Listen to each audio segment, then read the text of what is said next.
जिज्ञासा के माध्यम से खुशी। That's TRS Clips Hindi, happiness through curiosity. दोस्तों, बैंगलोर के स्टार्टअप इकोसिस्टम में जितने भी कंपनीज के बारे में आपने सुना है, सबसे ज्यादा एक्साइटमेंट इकोसिस्टम के अंदर किस कंपनी को लेकर है और आप किस तरह की कंपनीज को लेकर सबसे ज्यादा एक्साइटेड हो? Is excitement totally driven by profitability, exciting projects जैसे कि स्पेस, क्या कहते हैं उसको, स्पेस टेक वैसे भी काफी सारे कंपनीज निकल के आ रहे हैं, but generally Bangalore startup ecosystem के बारे में कुछ बताइए। आप बैंगलोर बेस्ड हो ना? यस। ओके,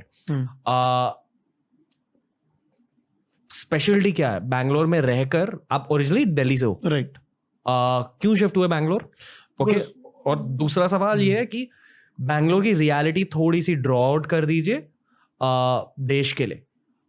मैं इसलिए ये पूछ रहा हूँ क्योंकि जब मैं कॉलेज में था बहुत सारे लोग टारगेट करते कि हाँ बैंगलोर शिफ्ट होना है। आई फील कि देश की मेंटालिटी अब बदल चुकी है, पर देश का स्टार्टअप हब बैंगलोर ही है। बैंगलोर और Gurgaon, I would say both these places.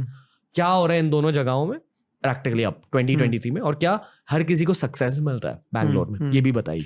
So I think इसके लिए हमें समझना पड़ेगा कि जो इंडस्ट्रियल टाउन्स थे वो क्या क्यों हुए थे, और इससे हम कोरिलेशन ड्रॉ करते हैं। तो पहले ज़माने में क्या होता था कि एक अगर टाउन में टाटा ने एक फैक्ट्री खोल दी जमशेदपुर में, तो उस फैक्ट्री के अराउंड पूरा लाइवलीहुड आ गया। उसके अराउंड हॉस्पिटल खुल गए, स्कूल खुल गए, दुकानें खुल गई, रेस्टोरेंट खुल गए।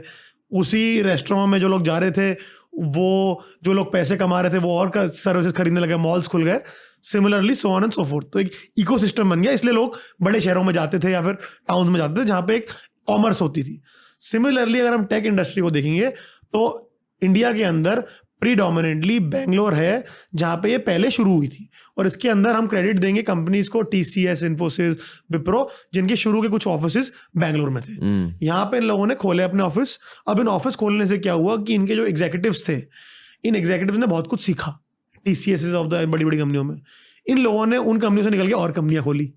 अब इन्होंने और कंपनियां खोली तो इन्होंने और लोग हायर किए, तो कुछ लोग इन्होंने TCS इनसे ही हायर किए, पैरेलली अपने छोटे गांवों से, शहरों से अपने दोस्तों और रिश्तेदारों को बुलाने लग गए कि भाई आ जाओ, यहाँ पे चल रहा है।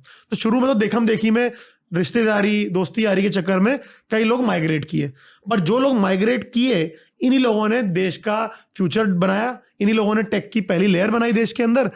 अब धीरे धीरे इनने पैसा कमाया तो इन्होंने और बड़े बिजनेस बनाए, इन्होंने और बड़े पार्क्स बनाए।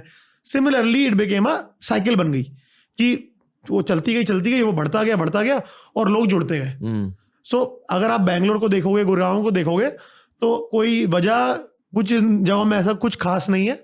जो खास बात है यहाँ के लोग, और लोग क्यों? बिकॉज सही टाइम पे सही जगह थे, फर्स्ट मूवर एडवांटेज, सही टाइम पे शुरू कर लिया और वो एक साइकिल बन गई। ओके, तो इस चक्कर में आई थिंक बैंगलोर में ज़्यादातर लोग टेक के अंदर जाना चाहते हैं, बिकॉज उनको लगता है नौकरियां मिल जाएंगी। एक एंटरप्रेन्योर को लगता है लोग हायर करना आसान होगा। एक एंटरप्रेन्योर को लगता है कि जो VC होंगे, जो पैसे देने वाले होंगे, इन्वेस्टर्स होंगे, इन लोगों से पैसा उठाना आसान हो जाएगा, एम्प्लॉयज ढूंढना आसान हो जाएगा। तो सब लोगों को लगता है कि एक्सेस। अब मैं आपसे पूछता हूँ, आप बॉम्बे में अगर किसी को एक्टिंग में बॉलीवुड में आने पाए, वो बॉम्बे क्यों आते हैं? आंसर आपके सामने है ना, बिकॉज इकोसिस्टम यहाँ पे। तो सिमिलरली टेक इंडस्ट्री में, चाहे वो एंटरप्रेन्योरशिप हो, चाहे वो जॉब हो, लोगों को लगता है कि अगर मुझे स्टार्टअप में कुछ करना है तो बैंगलोर में आसानी होगी। लोगों को लगता है कि असल में आसान होता है। काफी हद तक आज तक आसान था। अब जो हम देख रहे हैं, कई छोटे शहर आ रहे हैं बिकॉज ऑफ इंटरनेट, जहां पे ये एक्सेस डेमोक्रेटाइज हो रहा है। इंदौर तो मतलब, मैं अभी एक और जगह मैंने बात की थी, इंदौर तो एकदम ही अलग लेवल पे चल रहा है अभी। और कौन सा शहर? इंदौर बहुत अच्छा है, इलाहाबाद बहुत अच्छा चल रहा है। Calcutta is not Tier 2, but Calcutta में भी काफ़ी, वो स्टैट्स के बहुत लोग हैं ना वहाँ पे, जो स्टैट्स की वजह से कैलकाटा अच्छा चल रहा है। Then Bhopal side is doing very well, और बंगालीज बहुत सुंदर भी होते हैं, इसलिए वो भी होगा। हाँ, so what we are saying, आपकी थॉट प्रोसेस बड़ी मजेदार है। Lovely. So coming back to the main point, but बहुत सुंदर है, आमी तो वहाँ के भालोबाशे। just saying guys. So coming back to the main point, जो भी ये शहर है, अब ऐसा नहीं अब सिर्फ बैंगलोर में ही मुझे टेक की नौकरी मिल सकती है, या सिर्फ बैंगलोर में ही मैं स्टार्टअप खोल सकता हूँ। बिकॉज ऑफ इंटरनेट और जगह भी एक्सेस डेमोक्रेटाइज हो गया। तो आज भी आप देखोगे हमारा फिजिकल इंफ्रास्ट्रक्चर देश का इतना स्ट्रांग नहीं है। जो सिटीज को कनेक्ट कर रहा है, चाहे वो रेलवे हो, चाहे वो आपके रोडवेज हो, चाहे वो पानी हो, जो भी इलेक्ट्रिसिटी हो, जो मोदी गवर्नमेंट का मेन फोकस है by the way. Sanjeev Sanyal ने शो पर ये बात कही यस मेन फोकस है कि उनके पूरे टेन्योर का मेन फोकस इंफ्रास्ट्रक्चर है। जब मैंने कैबिनेट से पूछा कि क्या ये सच है, कैबिनेट ने कहा नहीं, वी लुक एट 360 डिग्रीज, पर मुझे ऑनेस्टली ऑल इन ऑल लगता है कि main focus infrastructure, main infra है, बट डिजिटल इंफ्रा को ऑलरेडी कंट्री के अंदर पहुंचा दिया गया है। सो इवन दो आप और मैं बोलेंगे कि आज रोड्स नहीं है, इलेक्ट्रिसिटी कम है या फिर पानी कम है, व्हाटएवर, डिजिटली काफी हद तक डेमोक्रेटाइजेशन होनी शुरू हो गई है। तो छोटे शहर वाले का भी, वो भी आपका शो देख पा रहे हैं।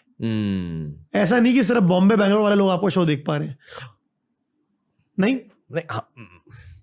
मैं हाउ डू यू से दिस, मेरे को एक बहुत गंदा तरीका पता है कि ये मैं कैसे बोलूं। आप बोलिए। नहीं उतना गंदा मैं नहीं बोलने वाला, बट बेसिकली मैं खुद की तारीफ नहीं कर रहा। इस तरह का कंटेंट आप जैसे लोगों की वजह से, ठीक है, आई नो कि मेरी खासियत है कि मैं अच्छे सवाल पूछता हूँ, ठीक है, क्योंकि मैं खुद सीखने की कोशिश कर रहा हूँ, इंजीनियरिंग मेंटालिटी। इस तरह का कंटेंट 2 साल पहले भी भारत में नहीं था। मेरी इंटेंशन इस कंटेंट को लेकर ये है कि लोगों को बहुत हाई लेवल की एडवांस्ड एजुकेशन आसानी से मिल जाए free of cost. I hope कि छोटे शहरों में लोग टिकटॉक के बदले ऐसा कंटेंट देख रहे होंगे। नहीं, डेटा दिखाता देख रहे हैं। सो हिंदी पॉडकास्ट की ग्रोथ ज्यादा हो रही है। I just want more aggressive growth, क्योंकि कितनी है भारत की पॉपुलेशन? 1.5 150 करोड़ होगी। 1.5 बिलियन मान लो। कितना होता है? 150 करोड़, 150 करोड़ अराउंड। और 2 मिलियन कितना होता है? 20 लाख, 20 लाख। अगर 2 मिलियन व्यूज आ गए ना पॉडकास्ट पर, हिट पॉडकास्ट है यार, 20 lakh in front of 150 crore, मतलब कितने लोग नहीं देख रहे इस कंटेंट को वो। बट कई लोग ना, अगर आपके 20 लाख व्यू आते हैं, जो मैंने अंडरस्टैंडिंग की है, एक्चुअली व्यूज 50-60 लाख होंगे। कई जगह डिस्ट्रीब्यूट होती है जो कभी कैप्चर नहीं होते आपके उसमें। सो आइडली तो मेरे हिसाब से जो भी आपके व्यूज हैं, डबल या ट्रिपल तो कर ही दो। एज अ पॉडकास्टर मुझे फ्रस्ट्रेशन इस बात की फील होती है, दो I know we are the number one podcast in the country यार, like at least in this domain हम हैं अभी, like culturally बहुत कुछ किया। बहुत ज्यादा मजदूरी कर रहा हूँ अभी, दिख रहा है यार। I'm hoping it's reaching out to नहीं, definitely tier 3 at least, definitely anyway, अभी आप समझे कि मैं गंदी चीज क्या कहना चाहता हूँ? नहीं समझ, मुझे खुद का नहीं है। anyway, coming back to the conversation, Bangalore और स्टार्टअप हब्स के बारे में बात कर रहे थे। तो क्या इंदौर में, कैलकाटा में स्टार्टअप कल्चर अभी बढ़ रहा है? अक्रॉस द कंट्री बढ़ रहा है। ओके, तो बैंगलोर में क्या हो रहा है? बैंगलोर के अंदर जैसा आपने देखा, मेच्योरिटी बढ़ गई है। तो पहले क्या था कि एक डिफरेंस बैंगलोर में और शहरों में ये है कि थोड़ी मेच्योरिटी बैंगलोर में अच्छी ज़्यादा है, बिकॉज यहाँ पे एक्सपीरियंस्ड फाउंडर्स ज़्यादा है, जिन लोगों ने पहले एक्सपीरियंस, वेंचर कैपिटलिस्ट ज़्यादा है। तो जिन लोगों ने ये साइकिल देखी हुई है बार बार, जिनको इंडिया के बारे में पता है, इंडिया में क्या चलता है क्या नहीं चलता, वो लोग थोड़े ज़्यादा कैलकुलेटिव होते हैं। तो as a entrepreneur, if you are starting up, it is always good कि आपको ऐसे लोग मिले जो क्रिटिकली आपको इवेल्युएट करें, क्रिटिकली आपको अपनी सीख से समझाएं। तो मुझे लगता है बड़े शहरों में, बैंगलोर जैसे, फायदा आपको ये मिल जाता है। बस यही डिफरेंस रह गया, बाकी कोई डिफरेंस नहीं है। ओके, मेरे काफी सारे बिजनेस मेंटर्स है जिनसे मैंने एक की चीज सीखी है, ठीक है। 2015 में जब मेरे खुद के करियर की शुरुआत हुई थी, बियर बाइसेप से पहले मैं एक फिटनेस ऐप लॉन्च करने की कोशिश कर रहा था। That's how I were into fitness coaching and all of that, right? हाँ, तो मैंने सोचा कि I'll make an Uber for trainers।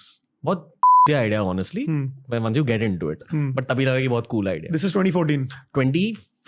तब फ्लिपकार्ट ने $1 बिलियन उठाए थे, मतलब एकदम स्टार्टअप का एकदम वो हो रहा था कि नई अगली बड़ी चीज है। और तब वेव था हेल्थ स्टार्टअप्स का, which is why I felt even more motivated, and even VCs were actually, some of them were taking me seriously। Really? हाँ, that time you had nothing like this? कुछ नहीं पता। मैंने क्या किया, मैंने एक नोटबुक उठाई, मतलब इंजीनियरिंग कॉलेज की नोटबुक, जहाँ मैंने सारे नोट्स फाड़ दिए, तो कुछ पेजेस बचे थे, उन पेजेस में मैंने एक्चुअली UI UX ड्रॉ किया। मुझे पता भी नहीं था, मुझे पता नहीं था कि मैं क्या कर रहा था, but and I draw good UI UX।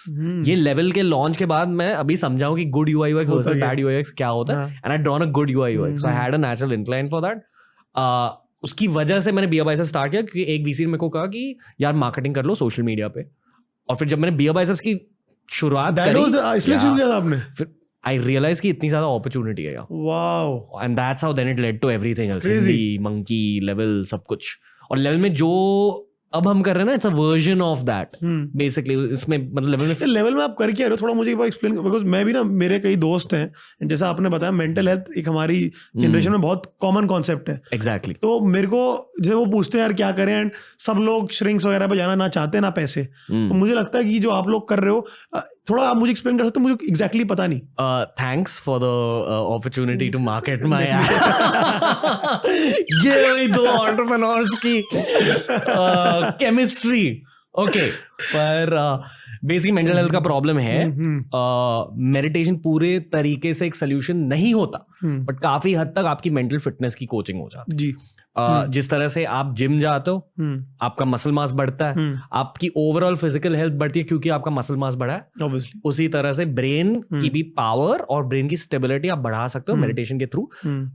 Fitness की दुनिया में इंटरमिटेंट फास्टिंग का एक कॉन्सेप्ट होता है, यानी कि अगर आपने 12 घंटे तक कुछ नहीं खाया, आपके पेट को रेस्ट मिल जाती है और उस रेस्ट की वजह से आपकी बॉडी की हीलिंग बढ़ती है। उसी तरह से आपके दिमाग को भी रेस्ट चाहिए रहती है, जो आपको शायद स्लीप के थ्रू भी पूरी तरह से नहीं मिलती मॉडर्न वर्ल्ड में, क्योंकि हम फोन्स पर होते हैं एक्सेट्रा एक्सेट्रा। आपको सिर्फ ब्रेन एक्सरसाइज से वो रेस्ट मिलेगी जो मेडिटेशन होती है। अभी हर कोई ईशा फाउंडेशन को ज्वाइन नहीं करने वाला, इस्कॉन को ज्वाइन नहीं करने वाला। Level is for everyone else. Neuro science के बेसिस पर हम थोड़े से young person oriented meditations develop कर रहे हैं। तो ये आप कॉर्पोरेट लेवल पे कर रहे हो?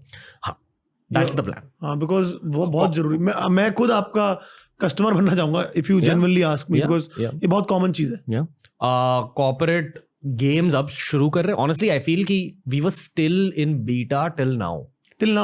Honestly, मैं 1.5 साल से देख रहा हूँ आपके उस पे। हाँ, we're just developing the product better, क्योंकि टेक प्रोडक्ट्स के बारे में मैंने ये सीखा है, it's very similar to running a YouTube channel in terms of active customer feedback and let that create your future. मतलब हर पॉडकास्ट के नीचे और हर पॉडकास्ट के आउटरो में मैं कहता हूँ कि प्लीज गेस्ट रिकमेंडेशंस दीजिए। क्यों? क्योंकि मुझे पता है कि व्यूज वहीं से आएंगे। अगर if you are able to land the actual guest recommendations, I know I will do well. Tech products में लॉजिक सेम होता है, incremental changes based on input. तो हम काफी हद तक स्टेल्थ में काम कर रहे हैं, ज्यादा खुल के मार्केटिंग नहीं कर रहे। हाँ, marketing is only bear biceps right now, seriously, या कॉन्शियसली, क्योंकि प्रोडक्ट और ज्यादा डेवलप हो रहा है ताकि the big growth should come from outside India. क्योंकि तीनों cofounders they all India first guys. So what is one thing surprising from the insights जो आपने ड्रॉ की after running something like this about the Indian diaspora? क्या चल रहा है कि जो यंग जनता है 18 to 25 डेमोग्राफिक, वो मेरे एज के लोग से बहुत ज्यादा धार्मिक है, बहुत ज्यादा धार्मिक है, हाँ, मेडिटेशन ओरिएंटेड है, वाओ, और बहुत ज्यादा यही मेंटल फिटनेस ओरिएंटेड है। फॉर एग्जाम्पल, जो मेरे दोस्त है at age 30-35, you can't imagine the kind of mental health issues they going through, you can't imagine. कि 20s में आपको लगता है कि पैसे कमाने हैं, और फिर आप मेंटल फिटनेस को और मेंटल हेल्थ के बारे में आप सोचते भी नहीं। आपकी एज के लोग सोचते हैं इन चीजों के बारे में, थोड़ा बैलेंस के बारे में सोचते हैं, कि दे नो कि the long term game is about rest, हाँ, सस्टेनेबिलिटी ऑल्सो। तो आई फील कि 18 to 25 ईयर्स जेन जी की जनता, जितना स्मार्ट मैंने उन्हें You are surprised. You are pleasantly surprised. Yeah. कि उससे ज्यादा स्मार्ट है, उससे ज्यादा ओपन है। मेरे एज के लोग फिजिकल फिटनेस पर बहुत ज्यादा फोकस करते थे, अब भी करते हैं। Gen Z नहीं करता कंपैरेटिवली? आई थिंक एक फिजिकल और मेंटल का बैलेंस है। जैसे कि अगर आप मुझे 22 ईयर्स के एज में उम्र में मिलते हैं, I wouldn't even be open to yoga. I would assume कि yoga is for girls, but आपके एज के लोग ऐसे नहीं है। अगेन डेटा की वजह से यूट्यूब। तो अगर आप जेन जी होते तो उसका नाम बियर योगा या कुछ ऐसा होता। दोस्तों, ऐसे ही बहुत सारे वीडियोस आपको मिलेंगे ये वाली प्लेलिस्ट में। सब्सक्राइब कीजिए और प्लेलिस्ट देखिए, सीखते रहिए, ग्रो करते रहिए। Happiness through curiosity on the Ranveer show.